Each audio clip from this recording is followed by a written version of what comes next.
கடகத்திலிருந்து விருச்சிகத்தை 5ஆம் பார்வையாக குரு பகவான் பார்க்கிறார். அப்ப அந்த விருச்சிக ராசியில இருக்கக்கூடிய 3 நட்சத்திரக்காரங்களுக்கும் 5ஆம் பார்வைன்றது என்ன அப்படின்னா, ஐந்தால இருக்கக்கூடிய அனைத்து விஷயங்களும் நன்மையாக இருக்கும். முதல் பூர்வீகத்தினால அவங்களுக்கு ஏற்கனவே இருந்த இடர்பாடுகள் எல்லாமே கிளியர் ஆயிடும். அடுத்தது குழந்தை பிறக்கும். அதுக்கப்புறம் காதல், நீண்ட நாட்களாக காதல் பண்ணிட்டு இருக்கோம், வீட்டில் ஒத்துக்கல அப்படின்றவங்களுக்கு கண்டிப்பாக காதல் திருமணம் நடக்கிறதுக்கு வாய்ப்பு இருக்கு. முக்கியமா கல்யாணம் நடப்பதற்கான வாய்ப்பும் இருக்கு. அடுத்தது பூர்வீகத்துல இருந்த அனைத்து பிரச்சனையும் சரியாகும். இது இல்லாம பூமி இதெல்லாம் வாங்குறதுக்கான வாய்ப்புகள் இருக்கு. விருச்சிகத்துக்கு அமோகமாக இருக்கு. குரு பகவானோட 5ஆம் பார்வை படுறதுனால நிறைய நல்ல விஷயங்கள் நடப்பதற்கான வாய்ப்பு இருக்கு. அடுத்தது மகர ராசி. கடகத்துல இருந்து மகரத்துக்கு 7ஆம் பார்வையாக குரு பகவான் பார்க்கிறார். 7ஆம் பார்வைன்றது என்ன? நம்ம 7ன்றது என்ன சொல்வோம்? கணவன் மனைவி. 7ன்றது பார்ட்னர்ஷிப்பு. 7ன்றது நண்பர்கள்.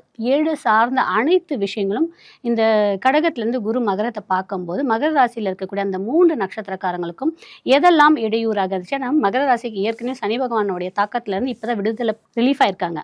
அந்த ரிலீஃப் நடந்த உடனே என்ன ஆகும்னா, இந்த 7ஆம் பார்வையை குரு பார்க்கும்போது நீண்ட நாட்களாக கணவன் மனைவி இருந்த பிரச்சனை கிளியர் ஆகும். திருமணம்ன்றது கண்டிப்பாக இந்த ஆண்டு மகர ராசிக்காரங்களுக்கு கண்டிப்பாக நடந்துடும். அதே மாதிரி டைவர்ஸ் ஏற்கனவே பிரச்சனை போயிட்டு இருக்கு, அது சால்வே இல்லாமல் ரன்னிங்ல இருக்கின்றவங்க கண்டிப்பாக அந்த கோர்ட் கேஸ் இவங்களுக்கு ஃபேவரா நடந்து முடிஞ்சு மறு திருமணம்ன்றது கண்டிப்பாக இந்த மகர ராசிக்கு நடக்கும்.